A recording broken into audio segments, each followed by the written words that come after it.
గెహ్రూ కా దూదియా కీచ్. ఇసుక ఎడారులు, అందాల భవనాలు అనగానే రాజస్థాన్ గుర్తొస్తుంది కదూ. వాళ్ల వంటకాలు కూడా ఆకట్టుకునేట్టే ఉంటాయి.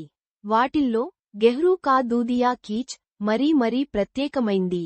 దీనికి ఏమేం కావాలంటే, అరకప్పు గోధుమరవ్వకు అంతే మొత్తంలో పంచదార, 3 కప్పుల పాలు, చారెడు చొప్పున బాదం పలుకులు, కిస్మిస్లు, 4 యాలకులు, కొద్దిగా కుంకుమ పువ్వు, చెంచా నెయ్యి అవసరమవుతాయి.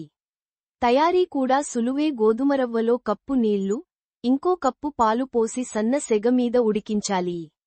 మందపాటి గిన్నెలో మిగిలిన 2 కప్పుల పాలు పోసి, దంచిన యాలకులు, బాదం పలుకులు, కిస్మిస్లు, కుంకుమ పువ్వు, నెయ్యి, పంచదార వేసి కలియ తిప్పి తక్కువ సెగ మీద సుమారు 10 నిమిషాలు తెర్లించాలి. అందులో ఉడికించిన గోధుమరవ్వ వేసి, ఉండలు కట్టకుండా కలియ తిప్పుతుండాలి. చిక్కబడిన తర్వాత దించేయాలి. అందుకు ఇంకో 3 నిమిషాలు పడుతుంది. ఈ గెహ్రూ కా దూదియా కీచ్లో కాస్త నెయ్యి వేసుకుని వేడిగా తింటే అమృతంలా ఉంటుంది.